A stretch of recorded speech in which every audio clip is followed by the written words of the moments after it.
আসসালামু আলাইকুম রহমতুল্লাহ। সবাইকে আরেকবার স্বাগতম আমাদের জয়কুলি পরিবারের পক্ষ থেকে। জয়কুলি আমাদের যে মিশন ডিইউ ইউনিট নিয়েছে একেবারে ফ্রি ক্লাস সেশন 2025-26-এর জন্য, তারই ধারাবাহিকতায় আজকে আমাদের বায়োলজি সেকেন্ড পার্টের লেকচার 3 অনুষ্ঠিত হয়ে যাচ্ছে, যেখানে আমাদের আলোচনা করা হবে জিনতত্ত্ব এবং বিবর্তন এবং ঘাসফড়িং নিয়ে। খুবই গুরুত্বপূর্ণ দুটা ক্লাস আলোচনা করা হবে। এই দুইটা চ্যাপ্টার, স্পেশালি এই জিনতত্ত্ব এবং বিবর্তন, এই চ্যাপ্টারটা আসলে এতটা বেশি গুরুত্বপূর্ণ, এখান থেকে প্রতি বছরই ঢাকা ভার্সিটিতে বলেন, জাহাঙ্গীরনগর বলেন, খুলনা বলেন, রাজশাহী বলেন, চিটাগাং বলেন, ইভেন মেডিকেল এখান থেকে কোশ্চেন আমাদের আছে। বেশ ট্রিকি টার্ম আমাদের আছে যেখান থেকে কোশ্চেন আমাদের আসলে প্রতি বছরে আসে। তো আমরা কিছুক্ষণের মধ্যে ইনশাল্লাহ ক্লাসটা শুরু করে দিব। ক্লাসটা শুরু করার আগে আমরা সবাই দ্রুত কমেন্ট করে জানাই দেই আজকে এই ক্লাসটা সবাই আমরা ঠিকঠাক মতো দেখতে পাচ্ছি কিনা ক্লাসটা, এবং সবাই ভয়েসটা ক্লিয়ার কিনা। সবাই একটু দ্রুত কমেন্ট করবেন। আমি কিছুক্ষণের মধ্যে ক্লাসটা শুরু করে দিচ্ছি। সবাই আপনারা ভয়েসটা ক্লিয়ার কিনা এবং বোর্ডটা সবাই দেখতে পাচ্ছেন কিনা একটু সবাই কমেন্ট করে জানাই দিবেন। আচ্ছা, আমি একটু যদি আপনাদেরকে কথা বলি এই চ্যাপ্টারটা থেকে, আচ্ছা একটু আমরা সবাই ক্লাসে আসবো এবং বেশি করে টাইমলাইন আমরা সবাই একটু ক্লাসে আসবো এবং কিছুক্ষণের মধ্যে ক্লাসটা আমি শুরু করে দিচ্ছি। আচ্ছা, একটু যদি আপনাদেরকে কথা বলি জিনতত্ত্ব এবং বিবর্তন, এখান থেকে আমাদের ঢাবিতে প্রতি বছরই অ্যাটলিস্ট দুইটা কোশ্চেন আমরা কি পাই, কমন পাই। জিনতত্ত্ব, দুইটা টপিকস আমাদের আছে, একটা হচ্ছে জিনতত্ত্ব এবং হচ্ছে বিবর্তন, that means genetics and evolution. খুবই গুরুত্বপূর্ণ চ্যাপ্টার। তো আমরা সবাই একটু দ্রুত আমরা কমেন্ট করি আমরা সবাই ভয়েসটা ক্লিয়ার কিনা এবং সবাই আমরা ক্লাসটা দেখতে পাচ্ছি না। সবাই একটু দ্রুত কমেন্ট করবে, কিছুক্ষণের মধ্যে ইনশাল্লাহ ক্লাসটা শুরু করে দিব। ওকে, ক্লাসটা শুরু করে দিলাম। বিসমিল্লাহির রহমানির রহিম। এবং একটা যেটা কথা, আজকের এই ক্লাসে উপস্থিত থেকে যে সর্বোচ্চ লাইক দিবে, কমেন্ট দিবে এবং শেয়ার করবে লটারির মাধ্যমে প্রতি ক্লাসে, তো আজকের আমাদের বায়োলজির জন্য যে অপ্রতিদ্বন্দ্বী বই বায়োলজি বিচিত্রা বইটা একেবারে ফ্রি পেয়ে যাবেন। আমি বারবার বলতেছি, আজকের সর্বোচ্চ শেয়ারকারী, আজকের এই ক্লাসটা যে সর্বোচ্চ যে শেয়ার করবে, আজকের এই ক্লাসটা যে সর্বোচ্চ পরিমাণে ক্লাসটা টাইমলাইনে শেয়ার দিবে এবং ফ্রেন্ডদেরকে মেনশন করবে এবং প্রথম থেকে শেষ পর্যন্ত ক্লাসে থাকবে, তাকে আমি নিজে বায়োলজির জন্য বেস্ট বই অপ্রতিদ্বন্দ্বী বায়োলজি বিচিত্রা বইটা আমি ফ্রি দিব।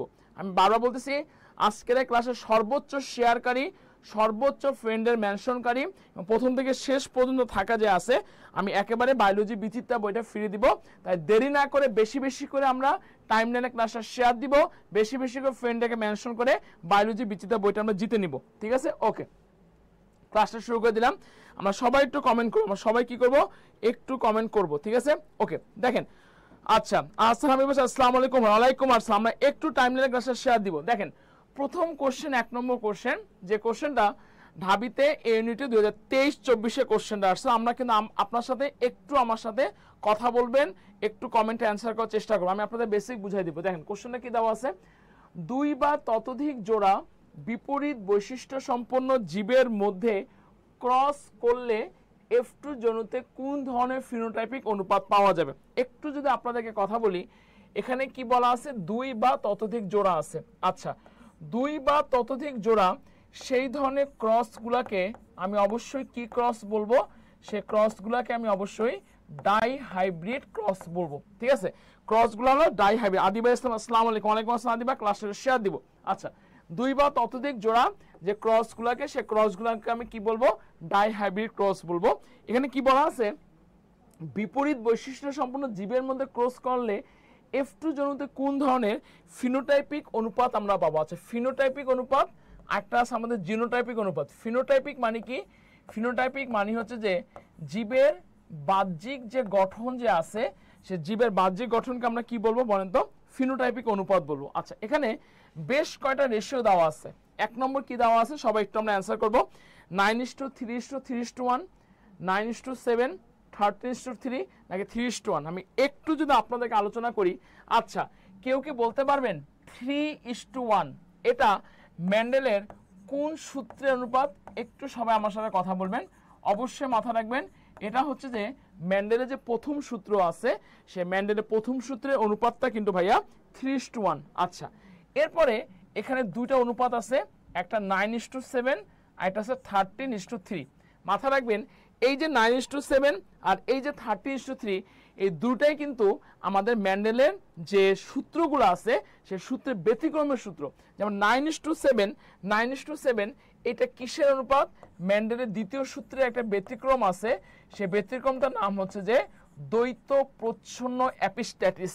এই দ্বৈত প্রচ্ছন্ন অ্যাপিস্টের অনুপাতটা কত? আমরা সবাইটা কথা বলবো 9:7। 13:3 এটা কিসের অনুপাত বলেন তো? অবশ্যই মাথা রাখবেন এটা হচ্ছে আমাদের প্রকট অ্যাপিস্ট্যাসিসের অনুপাত, ঠিক আছে? আর 9:3:3:1 আমি আবার বলতেছি 9:3:3:1 এটা হচ্ছে মেন্ডেলের যে দ্বিতীয় সূত্র, এই দ্বিতীয় সূত্র অনুপাতটা কত? 9:3। আমি এখানে চারটা অপশন কিন্তু আমাদের দেওয়া আছে, চারটা অপশন আমাদের দেওয়া আছে, কিন্তু চারটা অপশনে কিন্তু আমি আপনাদের সামনে আলোচনা করছি। বায়োলজি এরকম করেই পড়তে হবে, প্রত্যেকটা অপশন সম্পর্কে আমাকে জানতে হবে, প্রত্যেকটা অপশন সম্পর্কে ক্রিস্টাল নলেজ থাকতে হবে। যদি নলেজ থাকে তাহলে বায়োলজি এমন একটা সাবজেক্টে আমরা ফুল নম্বর ক্যারি করতে পারবো। ওকে, অলরেডি আমাদের সাথে জয়েন করছে আনোয়ার হোসেন, আসসালামু আলাইকুম। ওয়ালাইকুম আসসালাম। আফিফা তাবাসসুম, আসসালামু আলাইকুম। ওয়ালাইকুম আসসালাম, ধন্যবাদ আফিফা। আমি বারবার বলতেছি আজকের এই ক্লাসটা একেবারে প্রথম থেকে যারা শেষ পর্যন্ত থাকবে, এক সর্বোচ্চ শেয়ার দিবে যে, সর্বোচ্চ যে ফ্রেন্ডের দিবে যে, তাকে অবশ্যই আমি বায়োলজি বিচিত্রা বইটা একেবারে ফ্রি দিব। ওকে, ভার্সিটি প্রিপারেশন রিটেনের জন্য আলাদা বুক আছে ভাই? না, এই বইটা পড়লে আপনার রিটেন হয়ে যাবে, ঠিক আছে? ওকে, আমরা সবাই একটু, আমি বারবার বলতেছি আজকের এই ক্লাসটা থেকে কোশ্চেন আসার সম্ভাবনা অনেক বেশি, তাই সবাই একটু বেশি বেশি করে টাইম লাইনে ক্লাসটা আমরা শেয়ার দিব। ওকে, পরের কোশ্চেনে আমি চলে আসতেছি, দেখি এই কোশ্চেন আমাদের কোথায় আসছে, সবাইটা অ্যান্সার করবো। ঢাকা ইউনিভার্সিটিতে ডিইউতে 2022-23 কোশ্চেনটা আমাদের আসছে, তাই না? 2022-23 কোশ্চেনটা আসছে। কোশ্চেনে কি দেওয়া আছে? সমপ্রকটতার ফিনোটাইপিক অনুপাত কত? আমাকে আগে বুঝতে হবে যে আসলে সমপ্রকটতা কথাটার মানে কি। আমি আবার বলতেছি, আমাকে আগে কি বুঝতে হবে ভাইয়া? সমপ্রকটতার কথা আসলে মানে কি। আচ্ছা দেখেন, আমি একটু যদি আপনাদেরকে যদি কথা বলি, নাজমুল সিকদার, আসসালামু আলাইকুম। ওয়ালাইকুম আসসালাম, ধন্যবাদ। ক্লাসে শেয়ার দিব। আচ্ছা, মেন্ডেলের প্রথম সূত্র আমরা কিন্তু সবাই জানি, একটু কথা বলবেন। মেন্ডেলের প্রথম সূত্রের ফিনোটাইপিক অনুপাত কত বলছি? 3:1, তাই না? আচ্ছা, কেউ কি আপনারা কি বলতে পারবেন মেন্ডেলের প্রথম সূত্রে ব্যতিক্রম কয়টা? অবশ্যই মাথা রাখবেন মেন্ডেলের প্রথম সূত্রে ব্যতিক্রম হচ্ছে 3টা। কি আসতেছে বলেন তো? প্রথম ব্যতিক্রমটার নাম হচ্ছে অসম্পূর্ণ প্রকটতা। আমি আবার বলতেছি, মেন্ডেলের প্রথম সূত্রে ব্যতিক্রমটার নাম কি বলছে বলেন তো? অসম্পূর্ণ প্রকটতা। তারপর আরেকটা ব্যতিক্রম কি আছে বলেন তো? সমপ্রকটতা। এবং মেন্ডেলের প্রথম সূত্রের আরেকটা ব্যতিক্রমটার নাম হচ্ছে আমাদের লিথাল জিন অথবা মারণ জিন। আমি বারবার বলতে, সবাই একটু রিকল করার চেষ্টা করেন। মেন্ডেলের প্রথম সূত্রের ব্যতিক্রম কয়টা? সবাইটা কথা বলি, 3টা। কি কি? অসম্পূর্ণ প্রকটতা, সমপ্রকটতা এবং হচ্ছে কি বলেন তো? লিথাল জিন। এখন দেখেন আমাদের পরীক্ষার মধ্যে কোশ্চেন দেয় অসম্পূর্ণ প্রকটতার অনুপাত কত? অবশ্যই মাথা রাখবেন 1:2:1। সমপ্রকটতার অনুপাত কত? অবশ্যই কি হবে? 1:2:1। পরীক্ষার মধ্যে আমাদের কোশ্চেন দেয় লিথাল জিনের অনুপাত কত? অবশ্যই মাথা রাখবেন 2:1। এই প্রত্যেকটা জিনিস কিন্তু পরীক্ষার জন্য আমাদের অনেক বেশি গুরুত্বপূর্ণ। আচ্ছা, আমি একটু যদি আপনাদেরকে দেখাই, আমি বারবার বলতেছি আজকের ক্লাসে সর্বোচ্চ যে শেয়ার করবে, সর্বোচ্চ যে ফ্রেন্ডে মেনশন দিবে, সর্বোচ্চ শেয়ারকারী, সর্বোচ্চ মেনশনকারীকে আমি বায়োলজি বিচিত্রা বইটা একেবারে ফ্রি দিব। তাই যারা ক্লাস করতেছেন সব বেশি বেশি করে আমরা ফ্রেন্ডকে মেনশন করব, বেশি বেশি করে ক্লাসটা শেয়ার দিব। আমি আরো বলতে, সমপ্রকটতার ফিনোটাইপিক অনুপাত কত? 2:2:1 বলে কোনো জিনিস আমাদের নাই। 15:1 এটাও হচ্ছে আমাদের নাই। 9:6:1 এটাও কোনো অনুপাত নাই। অবশ্যই অ্যান্সার কি হবে বলেন তো? সমপ্রকটতার ফিনোটাইপিক অনুপাত 1:2:1। দেখি কে কে আপনারা সঠিক অ্যান্সার করেছেন। SM শেখ অ্যান্সার করেছেন, আরফিফা তাবাচ্ছুম। আমরা সবাই একটু আরফিফা তাবাচ্ছুম এবং SM শেখের মতো একটু সঠিক অ্যান্সার করার চেষ্টা করি এবং বেশি বেশি করে সঠিক অ্যান্সার দিয়ে আজকের বইটা আমরা জিতে নিই। আমরা বেশি বেশি করে ফ্রেন্ডে মেনশন করবো। ওকে, আমি পরের কোশ্চেনে চলে যাব। খুবই গুরুত্বপূর্ণ কোশ্চেন, সবাই একটু বোঝার চেষ্টা করবেন এবং বেশি বেশি করে ফ্রেন্ডে মেনশন করার চেষ্টা করবেন। দেখি পরের কোশ্চেনটা আমাদের বিশ্বজিৎ বলছে যে পাবনা থেকে, ধন্যবাদ আপনাকে। ওকে, পরের কোশ্চেনে দেখেন কি দেওয়া আছে? দ্বৈত প্রচ্ছন্ন এপিস্ট্যাটিসের অনুপাত কত? আগে আমাকে বুঝতে হবে আসলে দ্বৈত প্রচ্ছন্ন এপিস্ট্যাটিস এ কথাটার মানে কি। আমি কিন্তু বারবার বলছি দ্বৈত প্রচ্ছন্ন এপিস্ট্যাটিস, একটু বলবেন এটা মেন্ডেলের কোন সূত্রের ব্যতিক্রম? অবশ্যই মাথা রাখবেন এটা হচ্ছে যে মেন্ডেলের দ্বিতীয় যে সূত্র আছে সেই দ্বিতীয় সূত্রের ব্যতিক্রম হচ্ছে দ্বৈত প্রচ্ছন্ন এপিস্ট্যাটিস। একটা জিনিস মাথায় রাখবেন, মেন্ডেলের দ্বিতীয় সূত্রের ব্যতিক্রম কয়টা? খুবই গুরুত্বপূর্ণ তিনটা জিনিস আমি বারবার বলতেছি। মেন্ডেলের কি বলছে বলেন তো, দ্বিতীয় সূত্রের ব্যতিক্রম কয়টা? দেখেন অবশ্যই মাথা রাখবেন মেন্ডেলের দ্বিতীয় সূত্রের ব্যতিক্রমটা হচ্ছে যে প্রথমটা নাম হচ্ছে পরিপূরক জিন। কি বললাম? পরিপূরক জিন, ঠিক আছে। তারপরে আরেকটা যে ব্যতিক্রমটা যে আমাদের আছে সে ব্যতিক্রমটার নাম কি? এপিস্ট্যাসিস। এই এপিস্ট্যাসিসটা কিন্তু আমাদের দুই প্রকার এপিস্ট্যাসিস আমরা দেখতে পারবো। একটা হচ্ছে প্রকট এপিস্ট্যাসিস এবং আরেকটা আমাদের কি বলেন তো, দ্বৈত প্রচ্ছন্ন এপিস্ট্যাসিস, ঠিক আছে। এবং লাস্টে আরেকটা যেটা ব্যতিক্রমটা আসতেছে মেন্ডেলের দ্বিতীয় সূত্রে যে ব্যতিক্রম, সেই ব্যতিক্রমটা আরেকটা নাম হচ্ছে পলিজেনিক ইনহেরিটেন্স। কি বললাম? Polygenic inheritance. আমি কিন্তু বারবার একেবারে ডিটেলস নিয়ে আপনাদের সামনে কথা বলতেছি। দেখেন কি বলছি, মেন্ডেলের দ্বিতীয় সূত্রের ব্যতিক্রম কিন্তু তিনটা পরিপূরক জিন, এপিস্ট্যাটিস দুই প্রকার, প্রকট, দ্বৈত প্রচ্ছন্ন, আর একটা কি বলছি বন্ধু, পলিজেনিক ইনহেরিটেন্স। একটা জিনিস আপনারা মাথা রাখবেন, আমাকে একটু বলবেন, সেটা হচ্ছে যে এই যে পরিপূরক জিনের জন্য যে ঘটনাটা ঘটতেছে সেটা নাম কিন্তু কি বলেন তো, সহ প্রকটতা। তার মানে কি, এই যে সহ প্রকটতা যে আমরা দেখতে পাচ্ছি এটাও কিন্তু আমাদের কি মেন্ডেলের দ্বিতীয় সূত্রের ব্যতিক্রম। কেউ কি বলতে পারবেন আপনারা সহ প্রকটতার রেশিও কত বলেন তো? সহ প্রকটতার রেশিও কত? অবশ্যই মাথা রাখবেন সহ প্রকটের রেশিও হচ্ছে 9:7। আচ্ছা, প্রকট এপিস্ট্যাটিসের রেশিও কত? দেখি কি অ্যান্সার করতে পারেন, বলেন। দ্বৈত প্রচ্ছন্ন এপিস্ট্যাটিসের রেশিও কত? আমি কিন্তু বারবার বলতেছি একটু অ্যান্সার করার চেষ্টা করবেন। ধন্যবাদ শেফাতুল ইসিসকে। প্রকট এপিস্ট্যাটিসের রেশিও কত? দেখি কি অ্যান্সার করতে পারেন। আবার বলেন যে দ্বৈত প্রচ্ছন্ন এপিস্ট্যাটিসের অনুপাত কত? দেখেন প্রকট এপিস্ট্যাটিসের রেশিওটা হচ্ছে যে 13:3 আর দ্বৈত প্রচ্ছন্ন এপিস্ট্যাটিসের রেশিও কত? 9:7, ঠিক আছে। ওকে, একটু ধন্যবাদ শামিদুল ইসলামকে। আচ্ছা, এই যে আমাদের পলিজেনিক যে ইনহেরিটেন্স, এটাও কিন্তু আমাদের পরীক্ষার জন্য অনেক বেশি গুরুত্বপূর্ণ। এখন অনেকে আমরা ভাবি যে আসলে পলিজেনিক ইনহেরিটেন্স এটা কি মেন্ডেলের দ্বিতীয় সূত্রে ব্যতিক্রম পড়বে কি পড়বে না? একটা কোশ্চেন আপনাদের কাছে আমি ছুঁয়ে দিলাম, দেখি কে সবার আগে অ্যান্সার করতে পারেন। কোশ্চেনটা হচ্ছে যে বলবেন সবাই, পলিজেনিক ইনহেরিটেন্সের অনুপাতটা আসলে কত? কোশ্চেনটা কি বলছি? পলিজেনিক ইনহেরিটেন্সের অনুপাতটা আসলে কত? দেখি কি অ্যান্সার করতে পারেন সবার আগে। বারবার বলবো সবার আগে সঠিক অ্যান্সার করতে পারবে, সর্বোচ্চ অ্যান্সার করতে পারবে, সর্বোচ্চ ফ্রেন্ডে মেনশন করবো, তাকে আমি নিজে বায়োলজি বিচিত্রা বইটা ফ্রি দিব। ওকে, আমার কোশ্চেনটা হচ্ছে যে পলিজেনিক ইনহেরিটেন্সের অনুপাত কত? দেখি কি অ্যান্সার করতে পারেন, বলেন।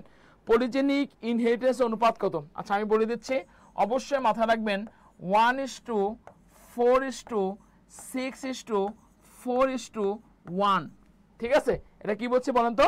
পলিজেনিক ইনহেরিটেন্স অনুপাত। খুবই গুরুত্বপূর্ণ জিনিস, সবাই অ্যান্সার করতে পারেন নাই, তারপরে এই যে অনুপাতটা লিখছি একটু সবাই খাতার মধ্যে লিখবেন, একটু সবাই কমেন্টে জানায় দেন, বলেন পলিজেনিক ইনহেরিটেন্স অনুপাত কত? 1:4:6:1। ধন্যবাদ শাহিদুল ইসলামকে, সবার আগে আপনি অ্যান্সার করছেন। আচ্ছা, দ্বৈত প্রচ্ছন্ন এপিস্ট্যাটিসের অনুপাত কত? 3:1 না, 3:1 হচ্ছে মেন্ডেলের প্রথম সূত্র, অনুপাত হচ্ছে 3:1, ঠিক আছে। তারপর 2:1 এটাও না, এটা হচ্ছে লিথাজিনের কথা। তারপর কি হচ্ছে 9:7 নাকি 13:3, এটা হচ্ছে আমাদের কিসের অনুপাত? প্রকট এপিস্ট্যাটিসের অনুপাত। আর 9:7 এটা হচ্ছে আমাদের দ্বৈত প্রচ্ছন্ন এপিস্ট্যাটিসের অনুপাত। এই ধরনের কোশ্চেনগুলা আমরা প্রতি বছরের ধাবিতে পেয়ে থাকি এবং ইনশাল্লাহ আমরা পাবো। ধন্যবাদ মরিয়ম আক্তারকে, আপনি সবার আগে অ্যান্সার করছেন। আমি বারবার বলছি আজকের এই ক্লাসটা একদমই শেষ পর্যন্ত যারা থাকবে সর্বোচ্চ মেনশন করবে, সর্বোচ্চ ক্লাসটা টাইমলাইনে শেয়ার করবে, ফ্রেন্ডকে মেনশন, তাকে আমি নিজে বায়োলজির জন্য অপ্রতিদ্বন্দ্বী বই বায়োলজি বিচিত্রা বইটা একেবারে আমি ফ্রি দিব, ঠিক আছে। সবাই ক্লিয়ার কিনা এই কথাগুলো একটু কথা বলবেন, সবাই ক্লিয়ার কিনা একটু কথা বলবেন, ঠিক আছে। আচ্ছা, একটা কোশ্চেন আমি আপনাদেরকে বলবো। আচ্ছা বলেন তো, দ্বৈত প্রচ্ছন্ন এপিস্ট্যাটিসের জন্য, কোশ্চেনটাকে বুঝবেন দেন অ্যান্সার করবেন। দ্বৈত প্রচ্ছন্ন অ্যাপিস্ট্যাসিসের জন্য যে সমস্যা হয়ে থাকে সেই একটা উদাহরণ কি, মানে নিচের কোনটি দ্বৈত প্রচ্ছন্ন অ্যাপিস্ট্যাসিসের জন্য হয়ে থাকে? আমি লিখে দিচ্ছি, অবশ্যই মাথা রাখবেন, মানুষের জন্মগত মুখ বধিরতা এটা কিন্তু দ্বৈত প্রচ্ছন্ন অ্যাপিস্ট্যাসিসের জন্য হয়ে থাকে। খুবই গুরুত্বপূর্ণ জিনিস, পরীক্ষার মধ্যে আমাদের প্রায় সময় কিন্তু কোশ্চেন করে মানুষের যে দ্বৈত প্রচ্ছন্ন যে অ্যাপিস্ট্যাটিস এর জন্য আমাদের কি হচ্ছে, জন্মগত বাই বর্ন আমাদের মুখ বধিরতা হচ্ছে, এটা আমাদের দ্বৈত প্রচ্ছন্ন অ্যাপিস্ট্যাটিসের জন্য হচ্ছে। এখন একজন মুখবধির ছেলের সাথে মুখবধির মেয়ের মধ্যে বিয়ে দিলে F1 বংশধরে সবগুলাই হবে আপনার এবং আমার মতো স্বাভাবিক সন্তান হবে, ঠিক আছে। কিন্তু F2 মানে দ্বিতীয় বংশধরে রেশিওটা কি দাঁড়াবে, 9:7, 9:7 দাঁড়াবে, কি দাঁড়াবে 9:7। তার মানে কি 9 জন আমাদের কি হচ্ছে এবং 7 জন আমাদের কি হচ্ছে। দেখেন যদি পরীক্ষার মধ্যে কোশ্চেন করে মুখবধির ছেলে এবং মুখবধির মেয়ের মধ্যে বিয়ে দিলে F2 ক্ষেত্রে কজন স্বাভাবিক হবে, কজন মুখবধির হবে, আমি আপনাদের কাছে অ্যান্সারটা জানতে চাচ্ছি। কোশ্চেনটা বুঝবেন দেন অ্যান্সার করবেন। এই ধরনের কোশ্চেন কিন্তু পরীক্ষার মধ্যে দেয়। কোশ্চেনটা কি করছি, মুখবধির ছেলে এবং মুখবধির মেয়ের মধ্যে বিয়ে দিলে F2 ক্ষেত্রে কজন স্বাভাবিক হচ্ছে আর কজন হচ্ছে আমাদের মুখবধির হচ্ছে। অবশ্যই মাথা রাখবেন এখানে কজন স্বাভাবিক হচ্ছে, 9 জন আমাদের কি হচ্ছে, স্বাভাবিক হচ্ছে, 9 জন কি হচ্ছে, স্বাভাবিক সন্তান হচ্ছে এবং 7 জন আমাদের কি সন্তান হচ্ছে, মুখবধির সন্তান হবে। এই কোশ্চেনগুলো কিন্তু পরীক্ষার মধ্যে আমাদের দেয়। আমি বারবার বলতেছি সবাই একটু বেশি বেশি করে একটু ফ্রেন্ডকে মেনশন করবো, দেখি কি আমার সামনে কত বেশি ফ্রেন্ডকে মেনশন করতে পারেন। মেনশন করে আমরা বায়োলজি বিচিত্র বইটা নিয়ে নিব। ওকে, পরের কোশ্চেনে আমি চলে আসতেছি। পরের কোশ্চেনে কি দেওয়া আছে, পলিজিনের প্রভাবটা কি। খুবই গুরুত্বপূর্ণ কোশ্চেন, যেটা আমার ধাবিতে 19-20 কোশ্চেনটা আসছে। একটু আমরা সবাই ফ্রেন্ডকে মেনশন করবো। দেখেন এখানে 4টা কথা আছে, আমরা সবাই একটু ফ্রেন্ডকে মেনশন করবো, দেখি কে কত বেশি পারি ফ্রেন্ডকে মেনশন করতে। দেখেন পলিজিনের যদি কথা যদি বলি, পলিজিন আসলে এখানে একটা জিনিস মাথা রাখবেন, পলিজিন দ্বারা যে ঘটনাটা ঘটে সেটার নাম হচ্ছে পলিজেনিক ইনহেরিটেন্স। কি বললাম, পলিজিন দ্বারা যে ঘটনাটা ঘটতেছে সেটার নাম কি বলছি, পলিজেনিক ইনহেরিটেন্স, ঠিক আছে। এখন একটা জিনিস আমাদের মাথা রাখবেন, তো পলিজিন দ্বারা নিয়ন্ত্রিত হচ্ছে, দেখেন কি বললাম, পলিজিন দ্বারা কি নিয়ন্ত্রিত হয়, কেউ কি বলতে পারবেন কিনা একটা কথা বলেন। ধন্যবাদ মরিয়ম আক্তারকে, খুব সুন্দর অ্যান্সার করতেছেন। আরিফ মাহমুদ ধন্যবাদ। সবাই একটু অ্যান্সার করবো। দেখেন পলিজিন দ্বারা যেটা নিয়ন্ত্রিত হয় সেটার নাম কি, অবশ্যই মাথা রাখবেন পরিমাণগত বৈশিষ্ট্য। পরীক্ষার মধ্যে কিন্তু আমাদের কোশ্চেন দেয় পরিমাণগত বৈশিষ্ট্য কি দ্বারা নিয়ন্ত্রিত হয়। একটু সবাই কথা বলেন পরিমাণগত বৈশিষ্ট্য কি দ্বারা নিয়ন্ত্রিত হচ্ছে। অবশ্যই মাথা রাখবেন পরিমাণগত বৈশিষ্ট্য পলিজিন দ্বারা কি হচ্ছে আমাদের নিয়ন্ত্রিত হচ্ছে। একটা মাথা রাখবেন পলিজিনের যে প্রভাবটা কিরকম, এটা কিন্তু আমাদের পরীক্ষার মধ্যে দেয়। পলিজিনের প্রভাব কিরকম অবশ্যই মাথা রাখবেন। পলিজিনের প্রভাব হচ্ছে ক্রমবর্ধিঞ্চু। পলিজিনের প্রভাব কি বলছি, ক্রমবর্ধিঞ্চু, ঠিক আছে। আচ্ছা, এখন পলিজিনের প্রভাবটা কি, এখানে 4টা অপশন দেওয়া আছে, সমপ্রকট না হবে না, প্রকট না হবে না, প্রচ্ছন্ন হবে না, অবশ্যই অ্যান্সার কি হবে বলেন তো, পুঞ্জীভূত হবে। প্রকট কথার মানে কিন্তু আমরা সবাই জানি আমাদের কি অবস্থায়, আমাদের হেটেরোজাইগাস অবস্থায় যেটা প্রকাশিত পাচ্ছে সেটা প্রকট, আর হেটেরোজাইগাস অবস্থায় প্রকাশিত পাবে না সেটা আমাদের কি বলেন, প্রচ্ছন্ন। সবাই ক্লিয়ার কেন একটা কথা বলবেন। সবাই যদি ক্লিয়ার হন সবাই নিচে কমেন্টে ক্লিয়ার লিখে যান। যে 50 জন আপনারা ক্লাস করতেছেন 50 জনে যদি ক্লিয়ার হন কমেন্টে সবাই এক নজরে ক্লিয়ার লিখে যান। সবাই ক্লিয়ার, বারবার বলছি আজকের ক্লাসটা সর্বোচ্চ যে শেয়ার করবে, সর্বোচ্চ যে মেনশন করবে তাকে আমি নিজে বায়োলজি বিচিত্র বইটা ফ্রি দিব। ওকে, তা সবাই বেশি বেশি করে আমরা টাইমলাইন ক্লাসটা শেয়ার দিব। ওকে, পরের কোশ্চেন দেখি, পরের কোশ্চেন দেওয়া আছে। ওকে, ধন্যবাদ আফিফা তাবাচ্চমকে ধন্যবাদ। পরের কোশ্চেন দেওয়া আছে, জেনেটিক শব্দটা সর্বপ্রথম কে ব্যবহার করে। খুবই গুরুত্বপূর্ণ কোশ্চেন। আমি একটু যদি আপনাদের যদি কথা বলি, ধন্যবাদ সিদ্ধাতুল মুনতা অনেকক্ষণ পর আসছেন। জেনেটিক্স কি বলছি বলেন তো ভাই, জেনেটিক্স, তাই না? আচ্ছা শুনেন কথাটা, এই যে জেনেটিক্স মানে কি জিন তত্ত্ব, তাই না? আচ্ছা, এই জেনেটিক শব্দটা সর্বপ্রথম কে ব্যবহার করে, এখানে 4টা অপশন আমাদের আছে, William Bateson, Gregor Johann Mendel. আমরা কিন্তু সবাই জানি গ্রেগর জোহান মেন্ডেলকে আমরা কি বলবো? অবশ্যই মাথা রাখবেন, গ্রেগর জোহান মেন্ডেলকে আমি ফাদার অফ জেনেটিক্স বলবো। গ্রেগর জোহান মেন্ডেলকে আমি কি বলবো? ফাদার অফ জেনেটিক্স বলবো, মানে জিনতত্ত্বের জনককে অবশ্যই Gregor Johann Mendel. Ernst Haeckel, Lucien Cuenot, এই দুজন বিজ্ঞানী কারোই হচ্ছে আমাদের জিনতত্ত্বে কোনো অবদান নাই। কিন্তু পরীক্ষার মধ্যে অবশ্যই মাথা রাখবেন, উইলিয়াম ব্যাটসন এর সর্বপ্রথম জেনেটিক শব্দটা সর্বপ্রথম সে কি করেন? অবশ্যই মাথা রাখবেন, জেনেটিক শব্দটা সর্বপ্রথম ব্যবহার করেন যে বিজ্ঞানী, তার নাম কি বলছি বলেন তো? William Bateson. ঠিক আছে, পরীক্ষার মধ্যে অনেক কোশ্চেন দেয়, জেনেটিক শব্দটা সর্বপ্রথম ব্যবহার করেন যে বিজ্ঞানী, তার নাম কি বলছি বলেন তো? উইলিয়াম হচ্ছে ব্যাটসন। ওকে, পরের কোশ্চেন দেখেন কি দেওয়া আছে, হোমোজাইগাস অবস্থায় জীবের মৃত্যু ঘটায় কোনটি? আচ্ছা, আমরা কিন্তু সবাই দুটো জিনিস দেখি, এই কোশ্চেনের অ্যান্সারটা কে করতে পারেন? প্রকট লিথাল জিন নাকি প্রচ্ছন্ন লিথাল জিন, সাবভাইটাল জিন নাকি অঙ্কোজিন? মোট কথা জীবের মৃত্যু ঘটায় কে? এখানে মেন কোশ্চেনটা হলো এটা, জীবের মৃত্যু ঘটায় কে? আচ্ছা, এখানে চারটা অপশন আছে, দেখি কি অ্যান্সার করতে পারি। সাবভাইটাল জিন তো কখনোই হবে না, অঙ্কোজিন তো আমাদের হচ্ছে না, কারণ এটার জন্য জীবের কি ক্যান্সার হচ্ছে। তো অবশ্যই মাথা রাখবেন, জীবের মৃত্যু ঘটায়, প্রকট থাকা অবস্থায় কিন্তু জীবের মৃত্যু ঘটে না, কিন্তু কি অবস্থায় জীবের মৃত্যু ঘটতেছে? অবশ্যই মাথা রাখবেন, প্রচ্ছন্ন যে লিথাল জিন আমাদের আছে, কি বললাম? প্রচ্ছন্ন লিথাল জিন, কি বলছি? প্রচ্ছন্ন লিথাল জিন, প্রচ্ছন্ন লিথাল জিন কি করতেছে? আমাদের জীবের হলো মৃত্যু ঘটায়। অবশ্যই সঠিক অ্যান্সারে কি হবে? আচ্ছা, কে জীবের মৃত্যু ঘটাচ্ছে? অনেকে আপনারা প্রকট বলতেছেন না, প্রকট লিথাল জিন কিন্তু কখনোই আমাদের জীবের মৃত্যু ঘটায় না।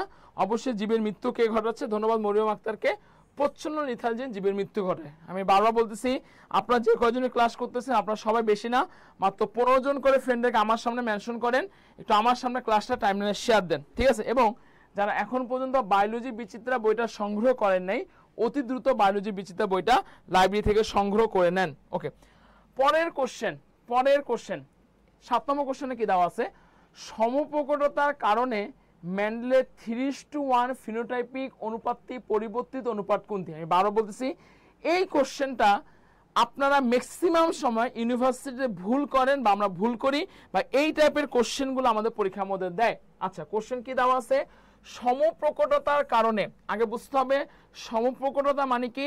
মেন্ডেলের প্রথম সূত্রের একটা ব্যতিক্রম হচ্ছে সমপ্রকটতা।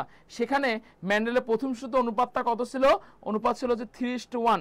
3:1 এর পরিবর্তে কত হবে বলেন তো? 3:1 এর পরিবর্তে কত হবে? 1:2:1 হবে। ঠিক আছে, একটা জিনিস আপনারা মাথায় রাখবেন, মেন্ডেলের প্রথম সূত্রে ব্যতিক্রম হচ্ছে 3টা, অসম্পূর্ণ প্রকটতা এটার অনুপাত 1:3:1, সমপ্রকটতা এটার অনুপাত 1:2:1, এবং লিথাল জিন এটার অনুপাত হচ্ছে কত বলেন তো? 2:1। তাহলে 3:1 এর পরিবর্তে পরিবর্তিত অনুপাত কত হবে? অবশ্যই অ্যান্সার হবে 7 এ। ধন্যবাদ নাজমুল সিকদারকে, আপনি সবার আগে অ্যান্সার করছেন। সবাই একটু আমরা দ্রুত সবাই আমরা কমেন্ট করব, কারণ একটু ক্লাসের পরে ক্লাসে মুখস্থ করার চেষ্টা করব, এবং যারা এখন পর্যন্ত ফ্রেন্ডদেরকে মেনশন করে না আমার সামনে অতি দ্রুত, মানে এখনই দ্রুত ফ্রেন্ডদেরকে একটা মেনশন করে দেন। যত বেশি ফ্রেন্ডে মেনশন করেন বায়োলজি বিচিত্রা বইটা আমি একেবারে ফ্রি দিয়ে দিব। ওকে, পরের কোশ্চেন, এই কোশ্চেনটাও কিন্তু পরীক্ষা আসার মতো কোশ্চেন, এই কোশ্চেনটা কিন্তু পরীক্ষা আসার মতো কোশ্চেন, এবং এই কোশ্চেনটা কিন্তু পরীক্ষার মধ্যে আমরা কি করি বলেন তো? ভুল করি। ঠিক আছে, দেখেন কোশ্চেনে কি দেওয়া আছে, অসম্পূর্ণ প্রকটতার কারণে লাল ফুল এবং সাদা ফুল বিশিষ্ট উদ্ভিদের সংকরায়নে F2 জনুতে কোন রঙের ফুল দেখা যাবে না? খুবই বড় কোশ্চেন বা ট্রিকি কোশ্চেন, কোশ্চেনটা কিন্তু পরীক্ষার জন্য অনেক বেশি গুরুত্বপূর্ণ। কোশ্চেনে কি দেওয়া আছে? অসম্পূর্ণ প্রকটতা। আমি কি জানি অসম্পূর্ণ প্রকটতা মেন্ডেলের কোন সূত্রে ব্যতিক্রম? প্রথম সূত্রে ব্যতিক্রম। কথাটা মন দিয়ে শুনবেন, অসম্পূর্ণ প্রকটতার জন্য দায়ী জিনকে কি বলা হচ্ছে? ইন্টারমিডিয়েট জিন বলা হয়। অসম্পূর্ণ প্রকটতার জন্য কোন উদ্ভিদকে বেছে নেওয়া হয়েছে? সন্ধ্যা মালতী উদ্ভিদকে বেছে নেওয়া হয়েছে। তো আমরা এখানে কি করছি, লাল রঙের সন্ধ্যা মালতীর সাথে সাদা রঙের একটা সন্ধ্যা মালতীর মধ্যে এখানে ক্রস করাইছি। ক্রস করার ক্ষেত্রে F1 এর ক্ষেত্রে লাল এবং সাদার মধ্যে কোনটা প্রকট? অবশ্যই লালটা প্রকট, হিসাবে কিন্তু লাল হওয়ার কথা ছিল। লাল না হয়ে সবগুলো আমাদের কি হবে বলেন তো? গোলাপি হবে। এবং F2 এর ক্ষেত্রে এর রেশিও কি দাঁড়াবে 1:2:1। এখানে কি হবে, একটা কি পাবো লাল পাবো, একটা কি পাবো সাদা পাবো, এবং দুটা কি পাবো অবশ্যই কি পাবো গোলাপি পাবো। তার মানে কি লাল গোলাপি সাদা বাদে কোনো কালারই কিন্তু আমরা কি পাবো না। তার মানে এখানে পরীক্ষার মধ্যে কোশ্চেন দিচ্ছে কোন রঙের ফুল দেখা যাবে না, অবশ্যই লাল সাদা মিশ্রণ দেখা যাবে না। বারবার বলতেছি এই টাইপের কোশ্চেন এবার কিন্তু আপনাদের ভার্সিটিতে আসার মতো কোশ্চেন। এখন পর্যন্ত যারা ফ্রেন্ডে মেনশন করেন নাই, আমার সামনে বেশি না মাত্র 15 জন করে ফ্রেন্ডকে মেনশন করবেন এবং অতি দ্রুত টাইমলাইন ক্লাসে সবাই একটু শেয়ার। ধন্যবাদ শেফাতুল এসএসকে। এবং আজকে সর্বোচ্চ যে শেয়ার করবে তাকে কিন্তু একেবারে বায়োলজি বিচিতে আমি নিজে ফ্রি দিব, ঠিক আছে? ওকে, পরের কোশ্চেন দেখেন কি দেওয়া আছে, সমপ্রকটতার কারণে কালো পালক ও সাদা পালক মুরগির ক্রসে F1 জনুর সবাই কোন বর্ণের হবে? কি বলা আছে, কালো পালক এবং সাদা পালক। এখানে মাথা রাখবেন কালো পালক আর হচ্ছে সাদা পালক এখানে যদি ক্রস করানো হয়, ক্রস করানোর ফলে কি হচ্ছে F1 এ সবাই কিন্তু কালো সাদা চেক যুক্ত হয়, আর F2 এর ক্ষেত্রে রেশিও কি দাঁড়াবে 1:2:1। একটা কালো একটা সাদা, দুটো হচ্ছে কি বন্ধু সোপ হলো যুক্ত। তার মানে কি সমপ্রকটতার কারণে কালো পালক ও সাদা পালক মুরগি ক্রসে F2 পর্যন্ত সবাই কোন রঙের হবে? অবশ্যই সবাই কালো সাদা চেক যুক্ত হবে। ধন্যবাদ মরিয়ম আক্তারকে, ঠিক আছে? ওকে, পরের কোশ্চেন দেখি 10 নম্বর কোশ্চেনটা আমরা সবাই একটু অ্যান্সার করার চেষ্টা করব। 10 নম্বর কোশ্চেনটা সবাই একটু অ্যান্সার করার চেষ্টা করব। দেখি 10 নম্বর কোশ্চেনটা সবাই একটু অ্যান্সার করার চেষ্টা করব।